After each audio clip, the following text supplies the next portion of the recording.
Donc pour prendre la suite, nous avons l'intervention suivante avec le Dr Richardson qui porte sur la transition institutionnelle. Donc on s'interrogeait à l'instant sur qu'est-ce que ça veut bien dire la transition institutionnelle. Enfin, on va essayer de vous donner notre vision de cette question. Donc je suis Valentine Drieux, je suis la pilote de l'équipe relais handicap rare sur le territoire PACA-Corse. Et donc, je vais faire cette intervention avec Aurélie Richardson, qui est médecin coordinateur du pôle enfance de la MDPH des Bouches-du-Rhône. Et puis, on aura une troisième voix qui viendra se rajouter à la fin. Donc, moi, j'avais préparé une petite introduction que, bien sûr, je vais changer pour ceux qui m'ont déjà entendu parler. Je change toujours tout. Tout ce que j'ai entendu jusqu'à présent parlait beaucoup de liens, de coordination, de référents. Dans le médico-social, on parle beaucoup de référents de parcours, voire même de gestionnaires de cas. En tout cas, cette question, elle se pose toute la vie. Et aujourd'hui, sur le temps des institutions, eh bien, c'est quelque chose qui est assez peu envisagé. Et on a entendu aussi qu'elle se posait dans tous les champs. Ce sont les personnes, évidemment, au premier chef, qui sont confrontées à cette question de coordination. Et évidemment, les parents, les familles, les proches qui le vivent au quotidien et qui souvent, d'ailleurs, sont les référents de parcours, sont les coordinateurs, sont les porte-voix auprès des institutions, auprès des médecins, auprès de l'école, éventuellement auprès des employeurs, etc.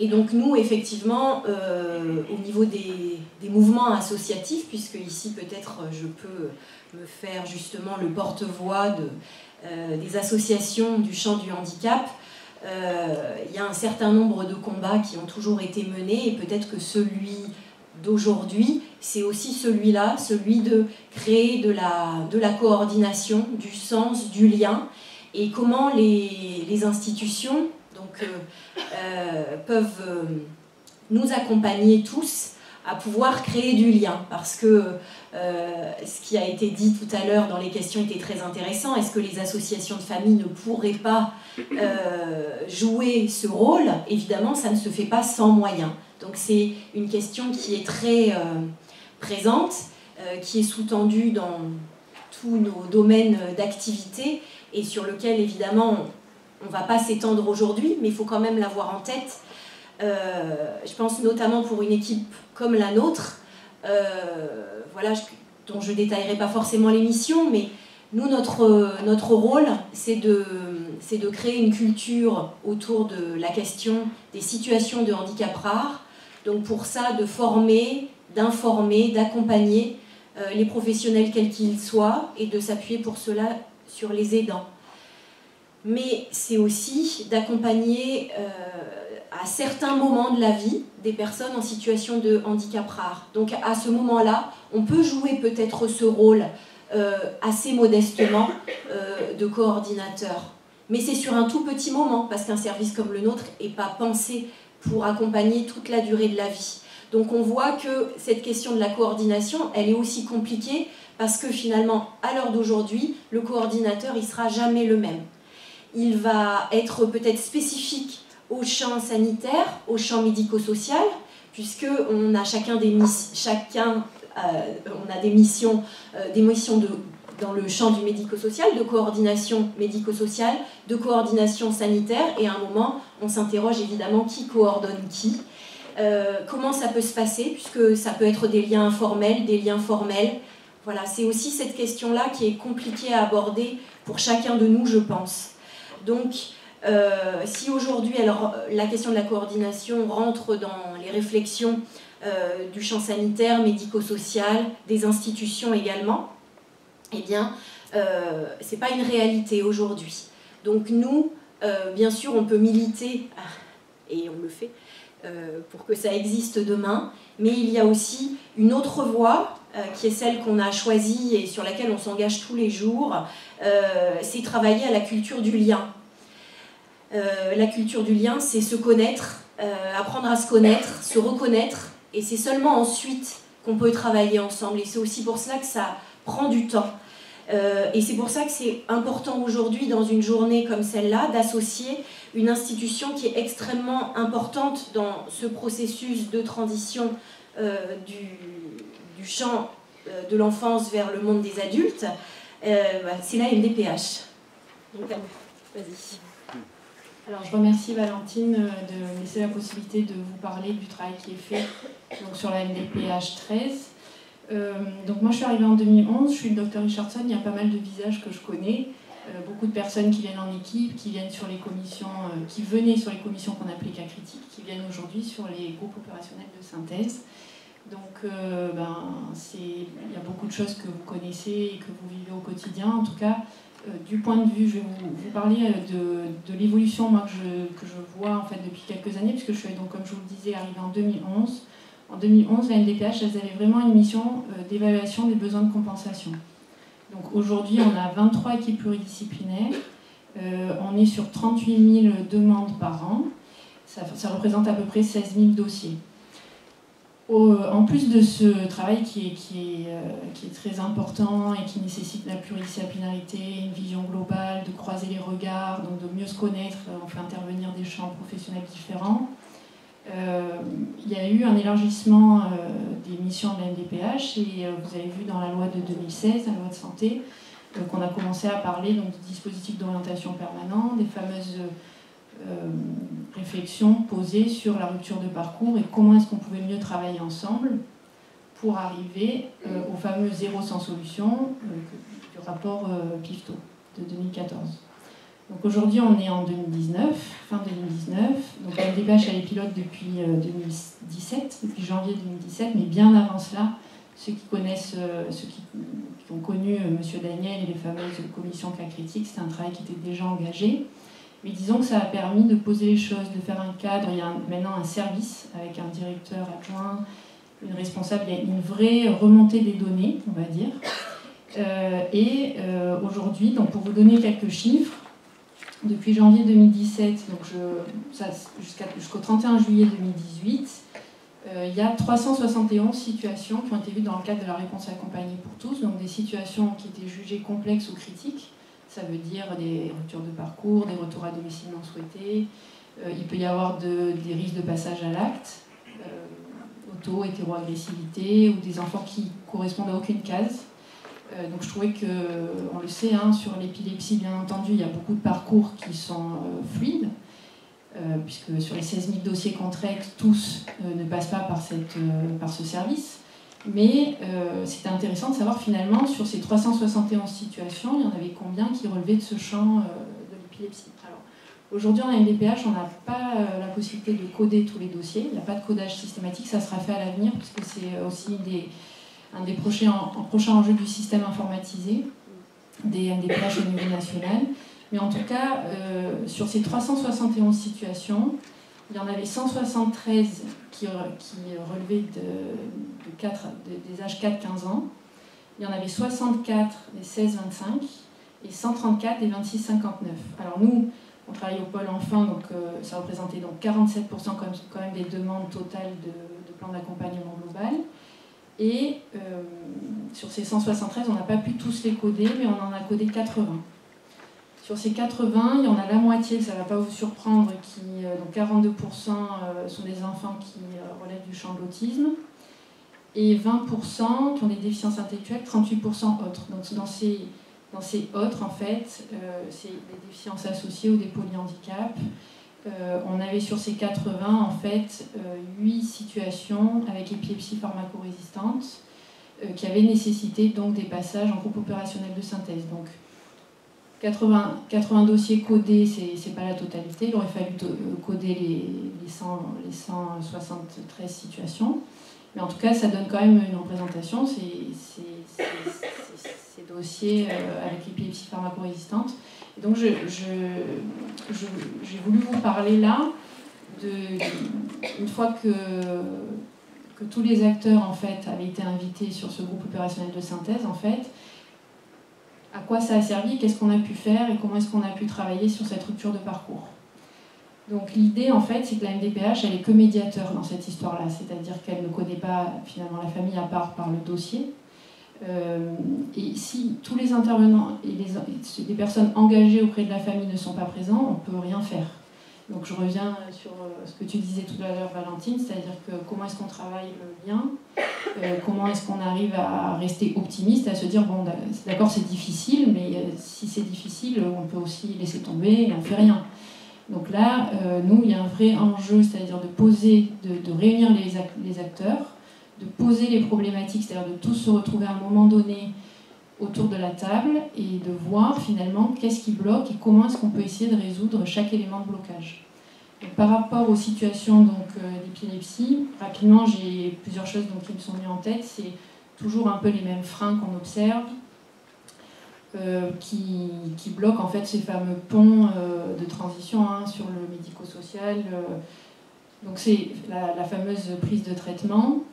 Qui le donne, quand. Alors on a eu possibilité, parce que vous savez donc il y a les partenaires, il y a aussi le financeur, l'ARS qui est présente dans ces groupes opérationnels de synthèse, d'avoir des crédits non reconductibles pour parfois avoir du personnel paramédicaux qui n'étaient pas présents sur certaines structures.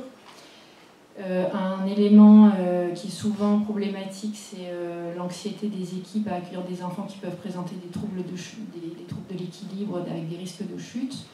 Donc comment est-ce qu'on peut travailler sur l'architecture des bâtiments? Il y a donc souvent un argument qui est posé, c'est que l'IME, il y a des escaliers, qu'il ne peut pas y avoir un encadrant de 1 pour surveiller l'enfant. Et qu'est-ce qui se passe donc si on lui met un casque, on lui met un casque tout le temps, est-ce que le casque ça suffit? Bon. Donc là-dessus, il y a eu parfois des solutions d'accueil avec des soutiens, on va dire, de structures type EAP, donc qui ont mis du personnel à disposition, notamment aussi dans des cas où on a des gros problèmes d'autonomie. Donc c'est aussi un frein. L'EAP dit mais pour nous il n'est pas assez sévère parce que quelque part il marche, mais l'IME dit mais pour nous il est trop sévère puisque s'il tombe, voilà. Donc on se retrouve dans ces problématiques-là. On a le problème des temps de nuit sur la surveillance, donc comment est-ce qu'on peut faire pour prévoir des temps de surveillance parfois il faut du 1 pour 1, donc là aussi les financeurs ont été interrogés pour voir comment est-ce qu'ils pouvaient résoudre ces problématiques-là. On manque beaucoup comme on a par exemple dans des situations pour l'autisme, il existe des séjours de répit, des lieux de rupture pour les familles. Dans le cadre de l'épilepsie, on ne peut pas proposer aux familles de séjours de rupture, les 90 jours par exemple qu'on pourrait notifier sur des établissements. Alors finalement, donc, ils se retrouvent souvent à la maison. Bon, on est bien entendu que dans ce type de commission, l'école, ils n'y sont plus à l'école. Hein. Donc on est à la maison. Il y a la carte de la PCH que vous connaissez tous, prestation compensation de handicap, qui peut permettre aux familles d'embaucher un tiers pour que la famille puisse un peu souffler. On est aujourd'hui sur des réflexions, vous en avez entendu parler aussi, d'habitat inclusif. Mais il n'empêche qu'on remarque dans toutes ces situations l'isolement des familles et le fait qu'elles ne sont pas toutes accompagnées non plus par des associations. Hein. On a beaucoup qui sont très seules et très isolées. Et voilà la même remarque, c'est-à-dire comme il n'y a pas de séjour de rupture ou de répit, il n'existe pas d'unité mobile finalement spécifiée qui puisse trop aller vers. À part l'équipe Relais Handicap Rare qui est un vrai médiateur et qui nous permet de faire des ponts entre le sanitaire et le médico-social, on a beaucoup de familles qui se retrouvent isolées à domicile, malheureusement. Donc, là, vous avez un certain nombre finalement de points bloquants qui sont posés.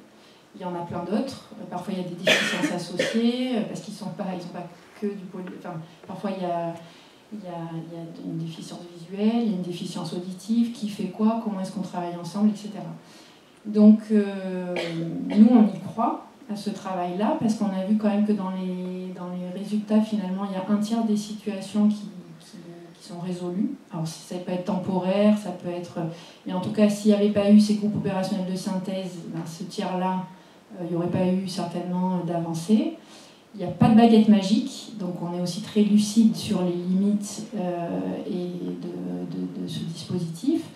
Mais pour autant, j'ai envie de dire, voilà, on a envie de rester optimiste, on a envie que les acteurs soient présents, on sait que ça peut être très difficile, très anxiogène pour même des directeurs d'établissements qui viennent et qui savent qu'ils n'ont pas de place, que leur structure n'est pas adaptée, etc. Mais enfin, s'ils ne viennent pas, on ne pourra pas discuter, on ne pourra pas avancer, on ne pourra pas faire remonter les besoins. Donc voilà, pour nous, on est vraiment en demande, et ce travail va être fait, de pouvoir coder et de pouvoir faire remonter les besoins, parce qu'on pense que l'épilepsie est certainement sous, si vous voulez, évalué dans nos dossiers, c'est-à-dire que ce n'est pas un élément prépondérant dans le handicap. Parfois, il y a certainement des pharmacorésistances et dans les dossiers, c'est pas forcément remonté. Donc, certainement, quand on va commencer à coder et à avoir plus de remontées de données, ça va être un vrai moyen, certainement aussi, de faire bouger les financeurs aussi, pour voir comment est-ce qu'on travaille mieux, comment est-ce qu'on fait du lien, etc. Parce qu'aujourd'hui, on a peu de données. Quelquefois, quand je dis 6 dossiers sur 80, c'est beaucoup et pas beaucoup à la fois. Donc, et c'est finalement le seul travail de codage qu'on ait aujourd'hui fait sur ce type de profil. Donc il faudrait vraiment poursuivre ce travail. Engagement des partenaires, j'en ai parlé, ça va dans le sens. Responsabilité, on est tous co-responsables finalement autour de la table, c'est-à-dire que chacun a sa part de responsabilité dans chaque champ, dans chaque domaine de compétences.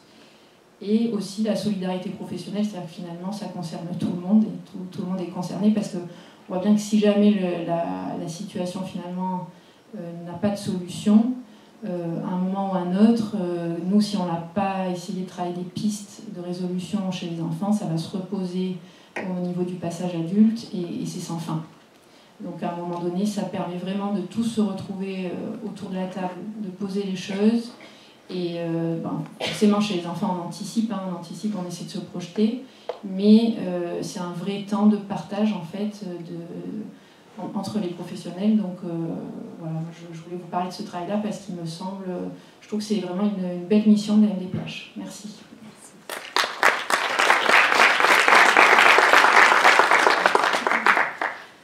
Alors, pour reprendre quelques éléments de ce que venait de dire le Dr Richardson, moi je pense que ce qui est important, c'est vraiment de pouvoir pointer les endroits de difficulté et essayer de voir comment on travaille sur ces blocages.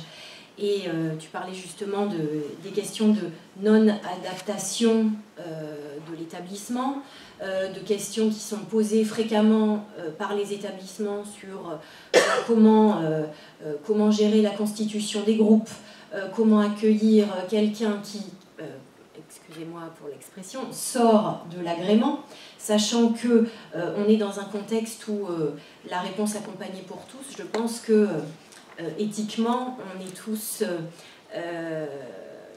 favorables à ce dispositif qu'on attendait, je pense tous, qui répond à une nécessité que d'adapter notre société et de faire en sorte que chaque personne ait droit à un parcours de vie le plus facile possible. Et on sait bien qu'aujourd'hui, ce n'est pas, alors espérons pas encore que ça viendra, que ce n'est pas encore la réalité. Et je pense que c'est important de pointer ces difficultés-là aussi, parce que bien des équipes comme la nôtre, alors on est loin d'être les seuls, et je pense que les établissements médico-sociaux travaillent également cette dynamique-là. Eh bien nous, on essaie d'aller au-delà de cette difficulté en travaillant sur l'adaptation des établissements. Alors bien sûr, nous, on ne va pas travailler sur l'adaptation de l'environnement, même si nous, on est une équipe pluridisciplinaire et on est aussi une équipe interassociative, puisqu'on a un double portage par l'ARI, que vous connaissez autour de la table, et notamment par, à l'époque, l'hôpital Henri Gastaut et prochainement la future MAS Épilepsie, mais aussi par l'IRSAM, qui est une association reconnue dans le champ de la déficience sensorielle. Mais on a aussi un comité des partenaires avec lequel on travaille très activement et où sont présentes un certain nombre d'associations, et notamment le CREDAT, qui est dans le champ de l'ergothérapie, avec lequel on travaille beaucoup pour, bien sûr, pas travailler sur de l'adaptation globale globale des établissements, mais par contre pour adapter des lieux de vie de personnes dans un établissement, mais aussi des postes de travail en ESAT, mais aussi on les fait travailler sur des questions comme le passage de l'enfant à la maison à l'enfant et l'établissement, comment ces espaces-là peuvent être harmonisés pour que ça se passe le mieux possible. Donc voilà, sur cette question d'adaptation, je pense qu'on peut tous faire quelque chose. Et pour rebondir sur l'idée du colibri, je crois que là-dessus, on a vraiment tous notre part. Et effectivement, il y a la question de l'ajustement. Et nous, on essaie de susciter cet ajustement. Et quand on travaille avec les équipes des établissements enfants ou adultes, peu importe, ce qu'on essaie de faire, c'est de travailler sur les compétences. Évidemment, les compétences à acquérir. On a tout un pan de notre activité qui est tourné sur la sensibilisation, la formation, l'information. On va aller rechercher des compétences pour venir dans les établissements, pour les appuyer sur des observations dans le cas de nouveaux accueils, mais aussi sur l'accompagnement tout au long de ce processus de transition au moment de l'arrivée d'une personne dans un établissement. Mais on va aussi travailler sur l'émergence ou en tout cas la conscientisation des compétences qui sont déjà dans les équipes. Parce que je pense que là aussi c'est important de pouvoir montrer aux professionnels qu'ils sont compétents, qu'ils ont effectivement, il y a cette question de spécialisation en épilepsie dont vous avez parlé tout à l'heure. Effectivement, c'est une question compliquée parce qu'effectivement, il y a besoin d'avoir des établissements spécialisés en matière d'épilepsie. Et pourtant, on sait qu'il n'y en aura pas suffisamment, que ce soit dans le champ de l'enfance ou dans le champ des adultes. Alors comment on fait pour répondre à cette question-là ? Est-ce que, et je pense Emmanuel Van Wedingen qui va nous rejoindre dans quelques instants va en parler aussi, est-ce que cette future masse pourra répondre à tous les besoins ? Probablement pas. Alors pour autant, comment on fait pour travailler autour de cette question-là ? Vous le savez, depuis 2005, et certainement bien avant, en tout cas dans la loi, il est inscrit qu'on regarde les situations de handicap et non pas le handicap ou la personne handicapée. Il s'agit bien d'une situation. Et donc, il y a cette nécessité qui est écrite dans la loi pour les établissements et les services de s'adapter, c'est-à-dire de pouvoir intervenir auprès de, entre guillemets, n'importe quelle personne, quelle que soit sa situation de handicap. Alors évidemment, on sait que c'est compliqué.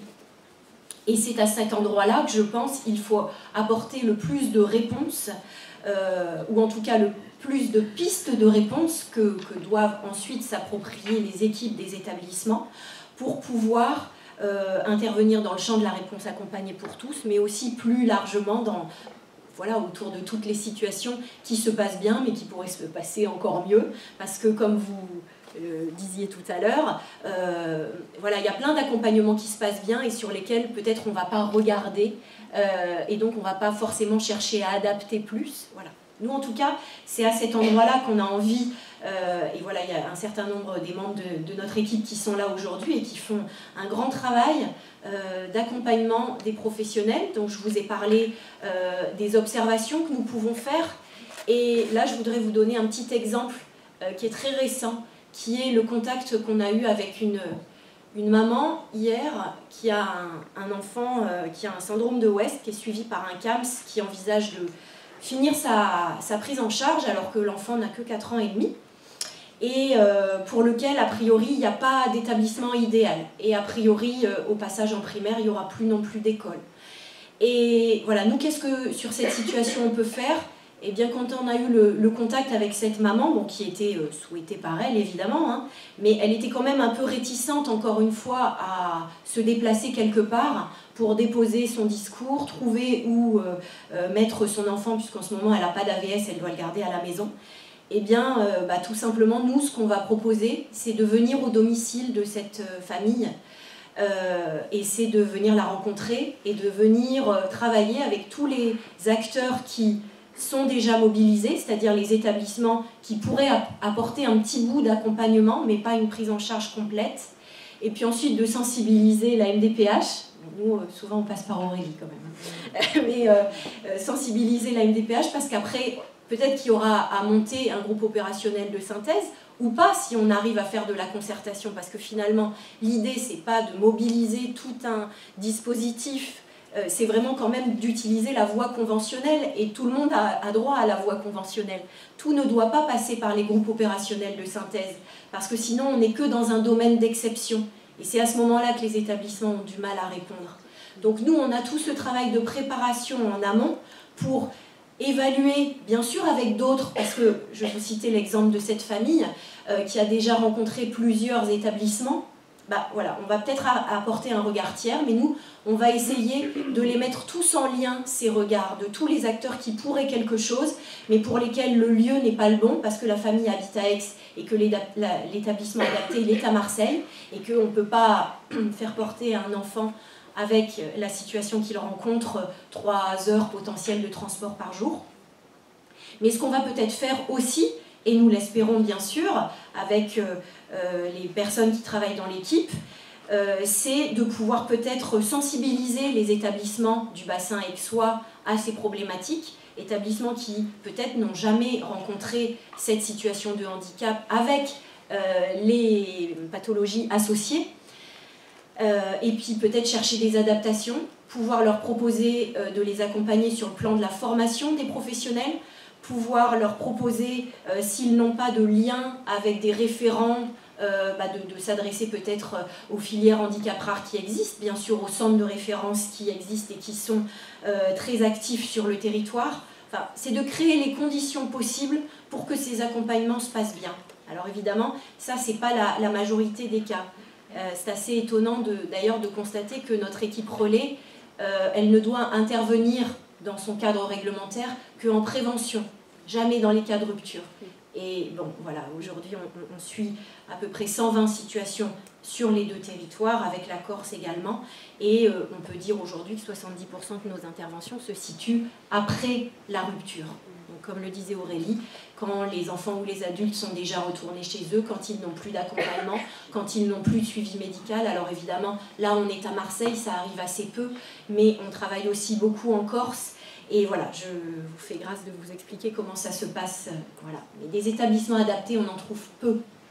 Donc ça veut dire aussi qu'on en trouvera aussi peu demain, puisque les crédits ne sont pas forcément disponibles aujourd'hui. Alors bien sûr, il y a la part militante, mais il y a ce qu'on peut faire aujourd'hui, et c'est vraiment travailler autour de la culture professionnelle. Comment on peut tous travailler ensemble pour acquérir toujours plus de compétences.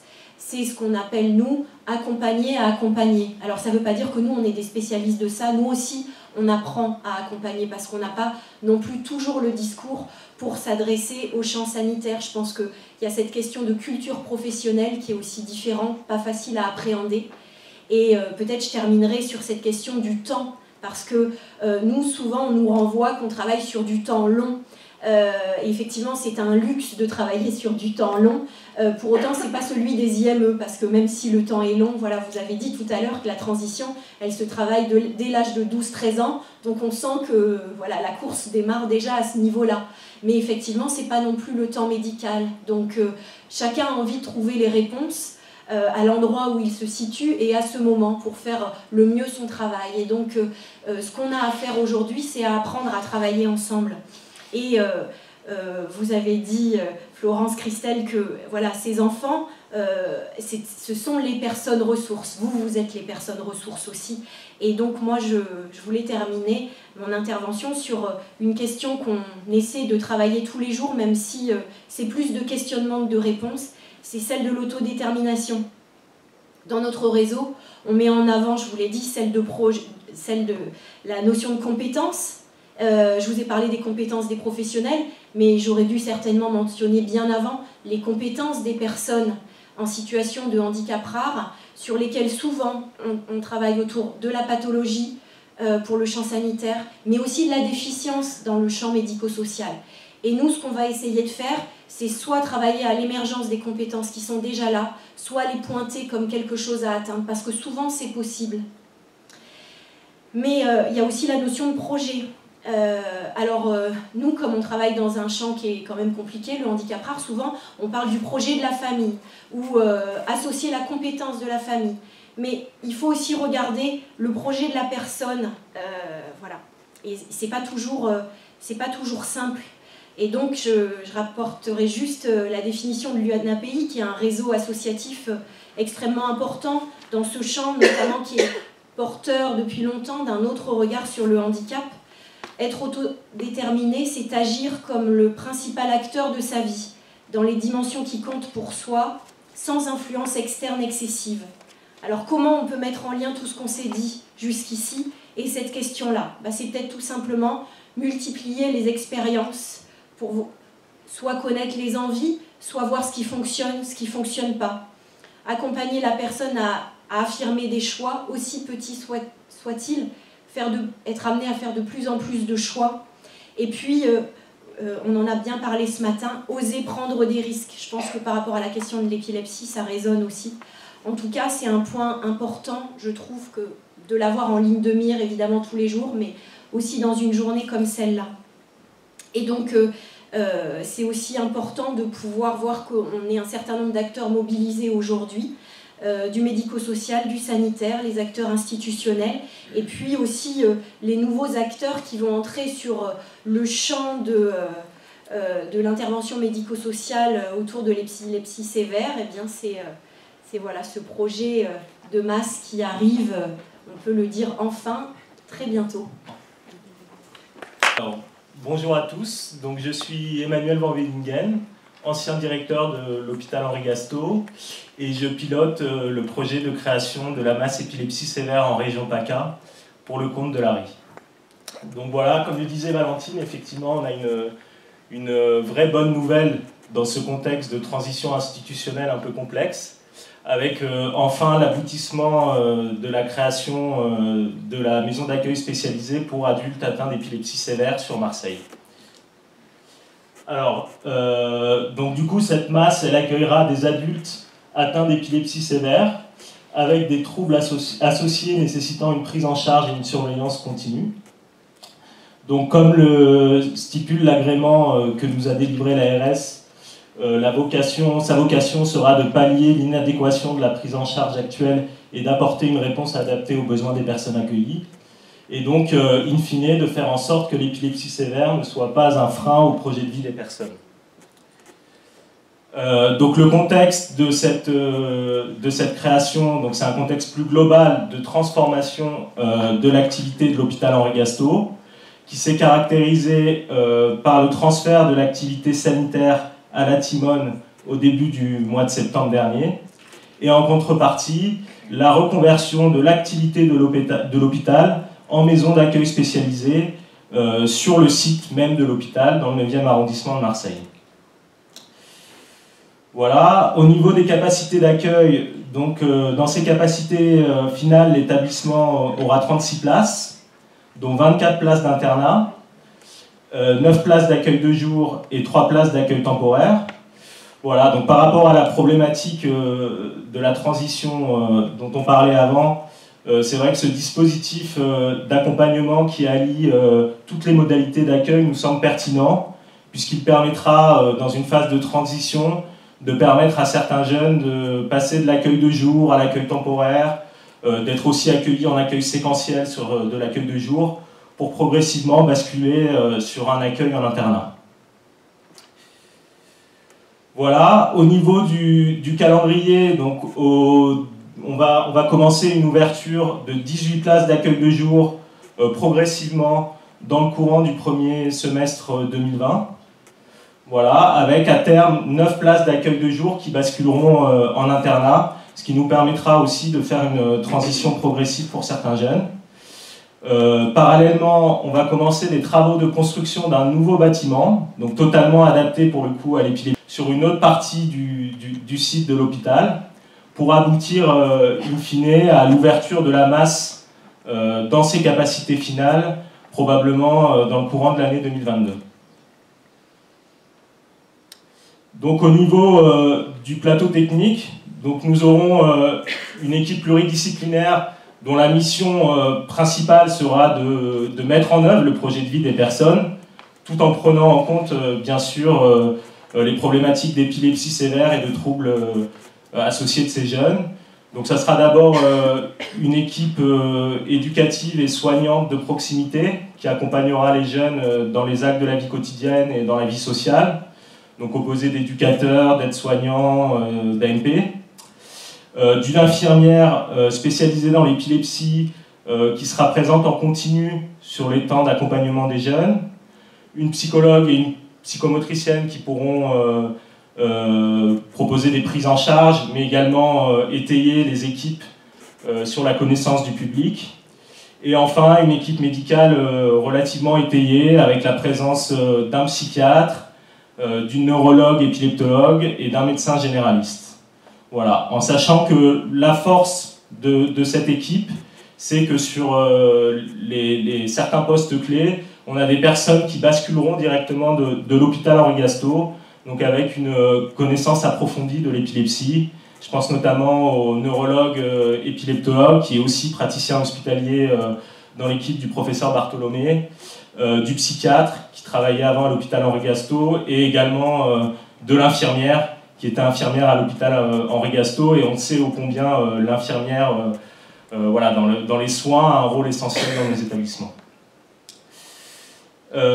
Alors, au niveau de la population accueillie, d'abord un bref retour sur la manière dont on a eu connaissance des situations, puisque c'est un projet qui est là depuis une quinzaine d'années. Donc au départ, c'est essentiellement l'association EpiProvence, qui a recensé les situations depuis une dizaine d'années sur le territoire, qu'on a ensuite consolidé ces 2 dernières années en lien avec l'équipe de l'hôpital Henri Gastaut et en particulier l'assistante sociale, puisque aussi nous aurons une assistante sociale au sein de la masse, ce qui sera quand même un soutien important pour les familles, et c'est rare aussi d'avoir cette compétence-là dans des maisons d'accueil spécialisées. Voilà, pour arriver ces derniers mois à la constitution de la liste d'attente, alors qui laisse apparaître quand même une problématique de profil assez hétérogène, puisque l'épilepsie est souvent liée à des troubles associés assez différents, comme l'autisme, le polyhandicap, etc. Et ce qui va nous amener à affiner un peu nos critères d'admission pour tenir compte de notre plateau technique, puisque nous n'aurons pas de temps dédié d'ergothérapeute ou de médecine physique et de rééducation. Et voilà, nous ne pourrons donc pas accueillir des personnes qui ont des déficiences motrices sévères. Voilà, alors in fine, donc, sur notre liste d'attente, on a actuellement 70 candidatures, donc à part égale internat et semi-internat. Si on fait un petit focus sur l'accueil de jour, on a une moyenne d'âge de 24 ans. Voilà, ce qui montre bien qu'on est en plein dans la problématique de la transition, mais qui montre aussi que le terme un peu barbare d'amendement Creton a encore de beaux jours devant lui, hein, puisque 24 ans, c'est pas 18 ans. Voilà, avec quand même 6 personnes qui sont âgées de plus de 30 ans dans la liste d'attente. Voilà, et qui sont dans des établissements pour enfants. Voilà, au niveau de la provenance, donc on a, sur l'accueil de jour, on a environ 35 à 36 jeunes pour le moment sur liste d'attente. Donc on en a 24 qui proviennent du secteur enfant, 2 qui sont en cours de réorientation dans le secteur adulte, et 11 qui proviennent du domicile. Voilà, donc là on n'est plus dans la problématique de la transition, mais ça pose quand même une autre, voilà, d'autres questions voilà, de l'orientation de ces personnes, avec des jeunes qui n'ont jamais été acceptés dans des structures pour enfants, et des situations très problématiques de personnes adultes qui se retrouvent au domicile de leurs parents. Alors au niveau du projet, on va passer très vite, parce que l'idée c'est de construire le projet en particulier d'abord avec les jeunes eux-mêmes, les jeunes accueillis eux-mêmes, les familles, les professionnels, mais en gros l'idée c'est de ne pas faire un foyer occupationnel, mais de vraiment permettre aux résidents de développer leurs compétences et leurs apprentissages, de développer leur bien-être corporel par la pratique d'activités physiques, de favoriser l'expression et la communication, et de travailler à leur inclusion en ouvrant l'établissement sur l'extérieur. Voilà, et enfin une dernière slide sur les partenariats, parce que c'est quand même un des points forts du projet. Donc d'abord, cet établissement va s'intégrer dans un pôle d'établissement existant déjà sur site, composé d'un EAP et d'une masse polyhandicap, qui va nous permettre de travailler à des synergies entre les structures au profit des projets des jeunes. On va notamment pouvoir, dans le cadre de la problématique institutionnelle, décloisonner les modalités d'accueil des établissements au service des jeunes, en proposant par exemple à des jeunes de l'EAP, dès l'adolescence, de pouvoir faire des stages dans une des deux masses pour s'habituer progressivement au passage adulte. Voilà, il y aura aussi évidemment une mutualisation de moyens et surtout de ressources. Je pense en particulier aux ressources médicales qui pourront être partagées sur le pôle, et on sait ô combien elles sont rares dans nos établissements. Donc la place particulière de l'association EPI-Provence, qui nous accompagne depuis l'origine dans ce projet. Et cette histoire va perdurer avec la gestion de l'établissement et nous permettre de faciliter les relations entre la direction et les familles, qui est un élément clé dans la gestion de l'établissement, et ce qui représentera une force, puisque les familles sont souvent les premières expertes de l'accompagnement de leurs enfants. Voilà la place de l'ARI dans le dispositif intégré handicap rare. Valentine en a déjà parlé. Voilà, donc cette collaboration va perdurer avec la masse épilepsie, et l'équipe de la masse continuera à contribuer au travail de l'équipe relais sur la dimension de l'épilepsie, et vice-versa, puisqu'on accueillera aussi un certain nombre de jeunes qui seront en situation de handicap rare, et on aura sans doute besoin de votre soutien. Voilà, et enfin la coopération historique avec le secteur sanitaire, puisque le contexte de transformation dans lequel s'inscrit cette création va engendrer forcément des liens particuliers avec le secteur sanitaire, en particulier le service d'épileptologie de la Timone, d'où provient le neurologue qui interviendra toutes les semaines dans l'établissement. Ça pourra aussi permettre des passerelles en cas d'hospitalisation des jeunes à la Timone. Voilà.